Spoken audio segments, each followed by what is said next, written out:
Assalamualaikum warahmatullahi wabarakatuh. Perkenalkan, nama saya Andri Fitriadi, kelas C, NPM 1920100153, jurusan Administrasi Publik Universitas Pasundan Bandung. Di sini saya akan menjelaskan atau mempresentasikan perihal International Organization atau organisasi internasional.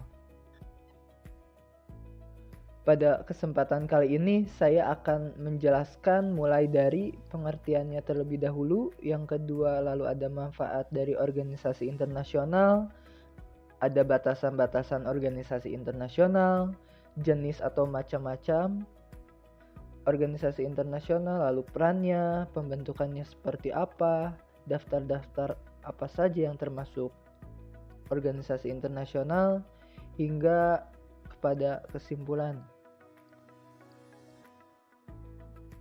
Kita mulai dari pengertian International Organization atau organisasi internasional terlebih dahulu. Ini organisasi internasional itu adalah lembaga yang keanggotaannya paling sedikit itu 3 negara, memiliki kegiatan di beberapa negara dan yang anggotanya itu disatukan oleh persetujuan dan dibentuk secara formal. Kita tahu sendiri bahwa organisasi merupakan sub dari suatu lembaga. Organisasi itu sendiri adalah kelompok orang yang secara bersama-sama ingin mencapai suatu tujuan yang sama, dan pada hakikatnya organisasi adalah orang-orang yang usahanya harus dikoordinasikan tersusun dari sejumlah sub-subsistem yang saling berhubungan dan saling bekerja sama atas dasar pembagian kerja, peran, dan serta memiliki tujuan tertentu. Nah, seperti yang telah dijelaskan tadi, bahwa organisasi itu memiliki 3 unsur dasar, dan secara lebih rinci organisasi memiliki karakteristik sebagai berikut. Yang pertama, adanya suatu kelompok yang dapat dikenal dan saling mengenal. Yang kedua, adanya kegiatan yang berbeda-beda tetapi satu sama lain saling berkaitan, yang merupakan kesatuan kegiatan. Lalu tiap-tiap orang memberikan sumbangan atau kontribusinya, bisa berupa pemikiran, tenaga, dan yang lainnya. Lalu adanya kewenangan, koordinasi, dan pengawasan. Dan yang terakhir adanya tujuan yang ingin dicapai. Di dunia sendiri itu cukup banyak organisasi internasional yang ada. Itu bisa antara lain ada Persatuan Bangsa-Bangsa atau PBB, lalu ada ASEAN, ada NATO, lalu ada WHO atau WHO, itu organisasi dari Organisasi Kesehatan Internasional atau dunia. Nah, organisasi internasional itu merupakan gabungan negara-negara atau unit-unit kerja yang memiliki kesepahaman untuk mencapai tujuan bersama. Semua tujuan awal pendirian organisasi internasional tersebut diwujudkan dalam sebuah bentuk perjanjian atau legal standing ya kita sebutnya. Setiap organisasi tersebut juga memiliki fungsi dan tujuan yang berbeda-beda untuk mencapai tujuan tertentu.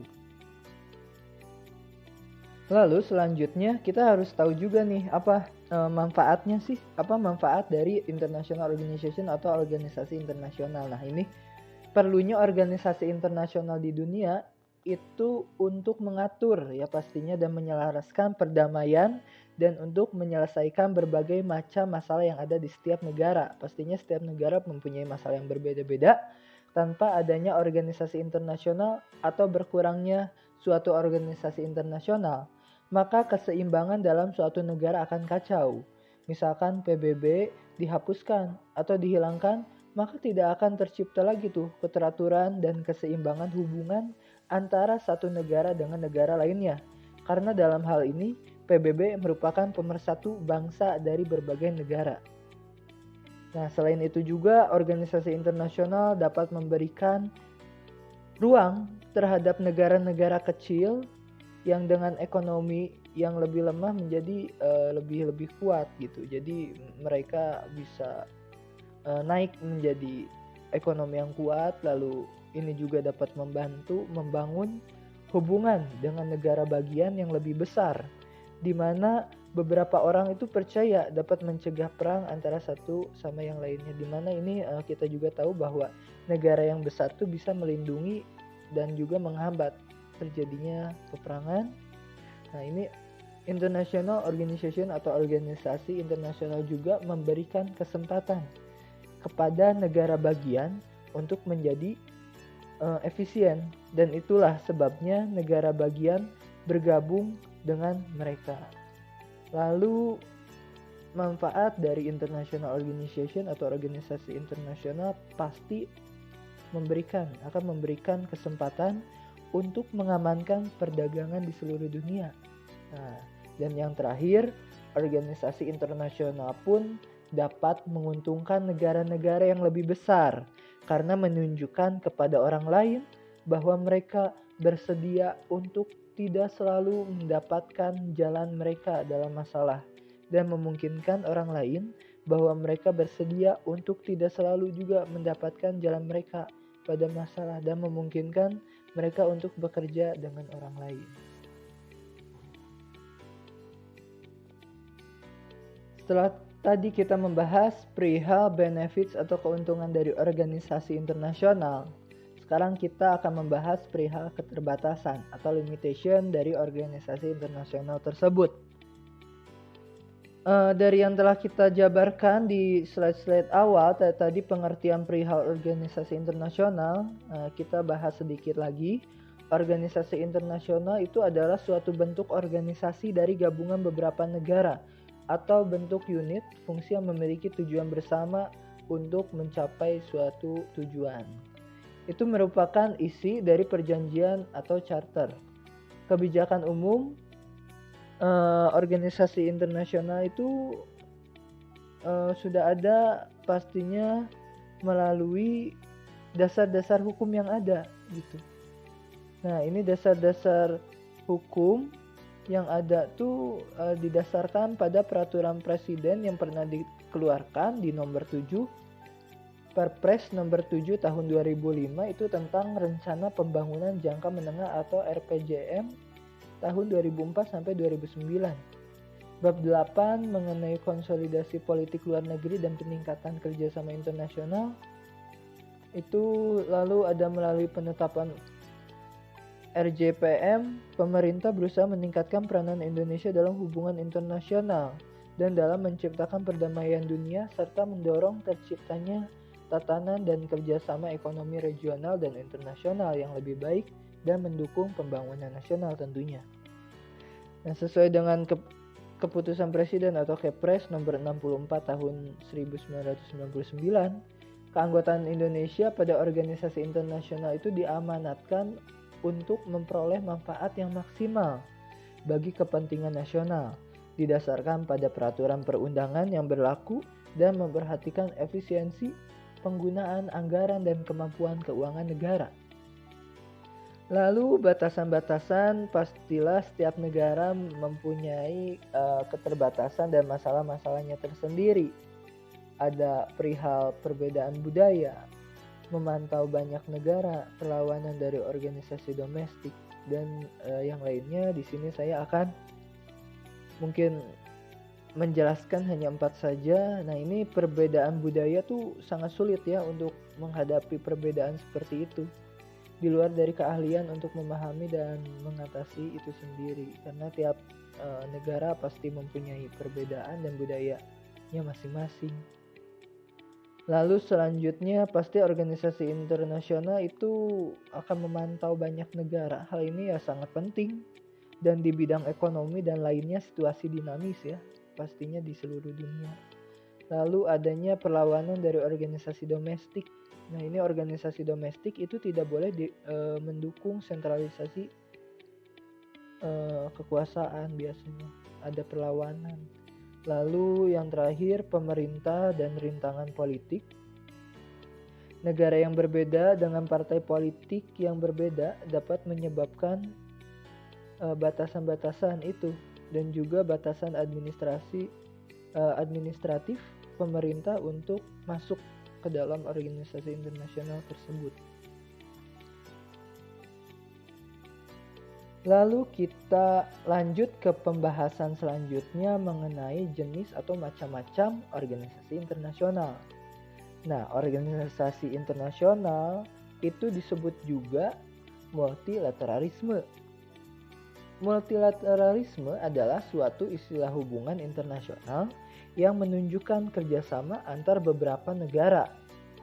Nah, biasanya pendukung utama multilateralisme itu secara tradisional itu adalah negara dengan kekuatan yang menengah.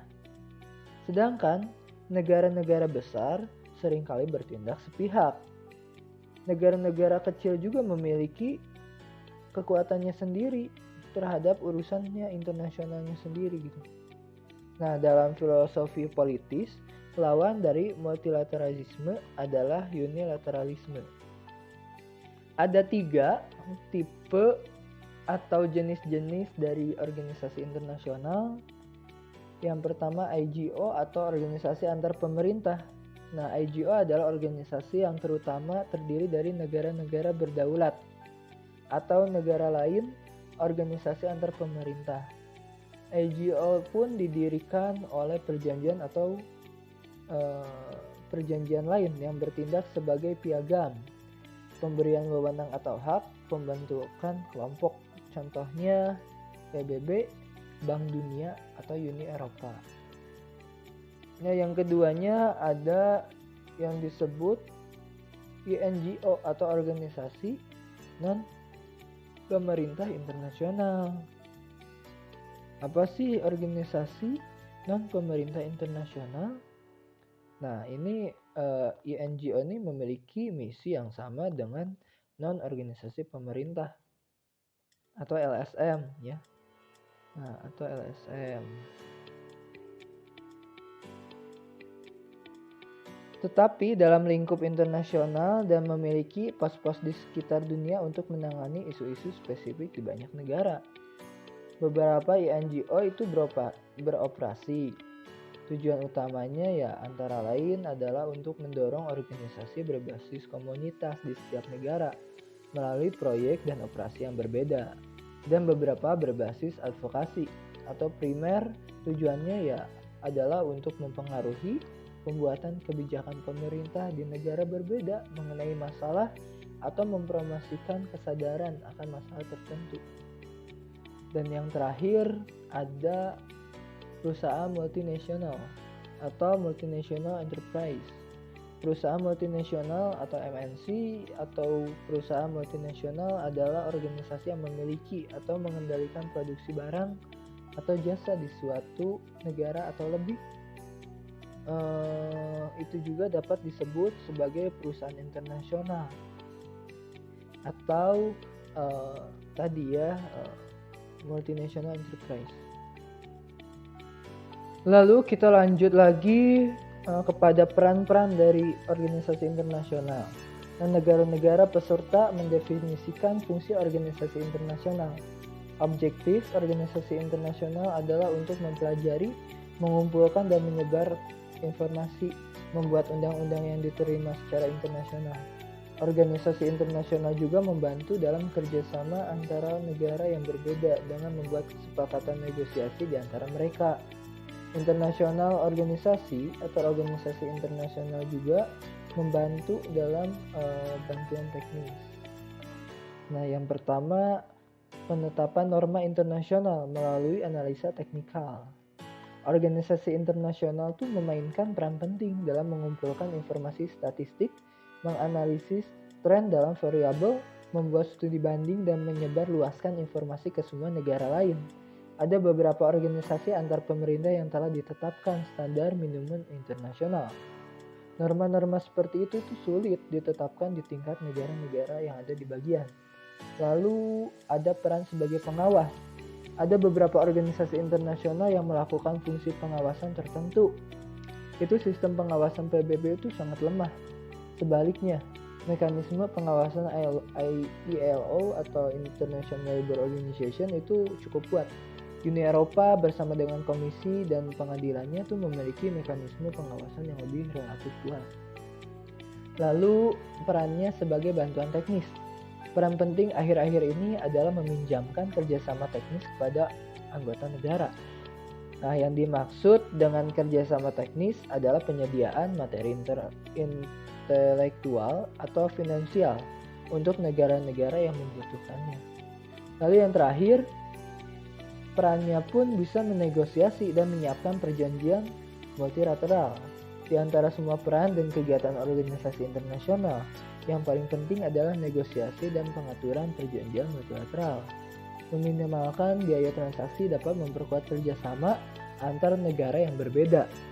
Selain itu, mereka juga memberikan kejernihan dan informasi. Untuk negosiasi, forum untuk tawar-menawar dibentuk dan struktur titik fokusnya dibangun selama negosiasi. Nah, perjanjian multilateral yang diselesaikan oleh organisasi internasional terjadi di bagian negara-negara yang ada bagiannya, seperti perlindungan lingkungan, perdagangan, pembangunan, kejahatan hak asasi manusia, dan yang lainnya. Setelah tadi kita melihat perihal peran-peran yang bisa dibuat oleh international organization atau organisasi internasional, maka selanjutnya bagaimana suatu organisasi internasional itu bisa terbentuk. Nah, ini kita mempelajarinya selanjutnya dalam formasi dari international organization atau organisasi internasional tersebut. Nah, ini formasinya tuh yang pertama, sebuah undang-undang konstituen yang merupakan jenis perjanjian internasional adalah dasar untuk penciptaan dan kegiatan setiap organisasi internasional. Nah, aturan ini biasanya menetapkan tujuan, prinsip, struktur, dan aktivitas organisasi yang merupakan hukum tertinggi bagi suatu organisasi internasional dan anggotanya pastinya. Ketentuan harus sesuai dan tidak boleh bertentangan dengan norma dan prinsip hukum internasional modern. Yang kedua, badan tertinggi dari sebagian besar organisasi internasional itu adalah majelis umum, konferensi dari semua anggota yang bertemu secara berkala, baik setiap tahun atau sekali setiap beberapa tahunnya. Kompetensi majelis umum biasanya mencakup adopsi, peninjauan, amandemen, dan perubahan undang-undang konstituen. Selain itu, majelis umum menangani penerimaan anggota baru, penetapan skala iuran, dan adopsi anggaran. Seperti Indonesia yang pada tahun 2022 ini menjadi presidensi atau tuan rumah bagi negara maju atau G20. Lalu sebagian besar organisasi internasional itu diatur oleh Dewan Eksekutif, misalnya Komite Eksekutif atau Presidium. Sebagian aturan, setiap organisasi internasional memiliki sekretariat tetap yang dipimpin oleh seorang sekretaris umum dan direktur. Selain itu, badan konsultatif tambahan biasanya dibentuk seperti komisi, komite, kelompok kerja, atau dewan. Lalu selanjutnya keputusan mayoritas organisasi internasional adalah rekomendasi, yaitu dalam pengertian hukum yang ketat, mereka tidak mengikat para anggotanya. Dan yang terakhir, organisasi internasional pun berkontribusi pada penyelesaian masalah-masalah internasional utama.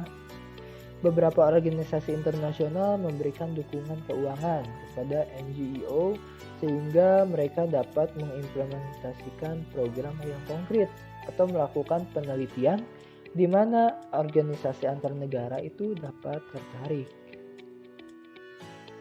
Lalu pada slide selanjutnya kita bisa melihat daftar-daftar atau list dari organisasi internasional itu ada apa aja sih di dunia gitu.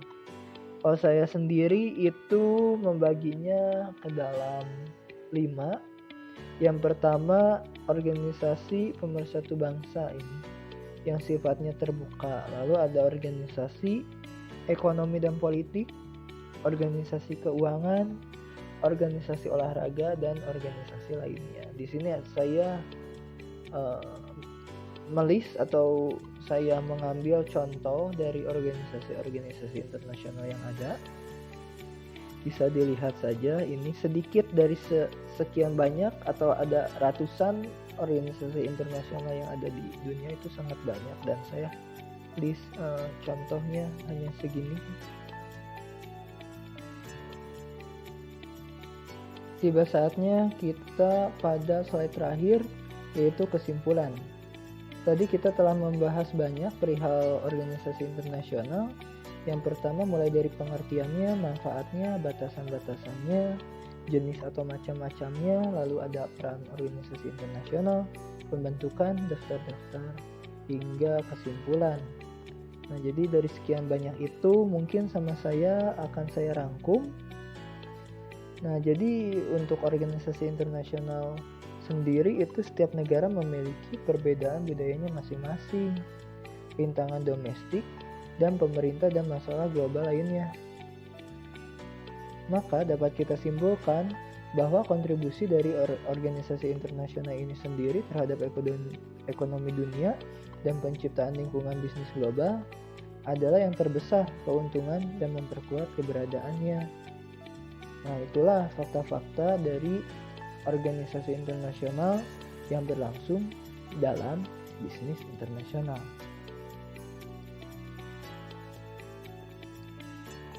Terima kasih atas perhatiannya.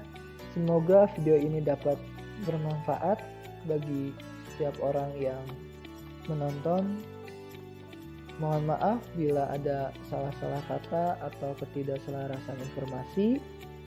Nanti silahkan untuk dikomentari kalau misalkan ada yang kurang tepat gitu. Terima kasih, semoga bisa bermanfaat. Wassalamualaikum warahmatullahi wabarakatuh.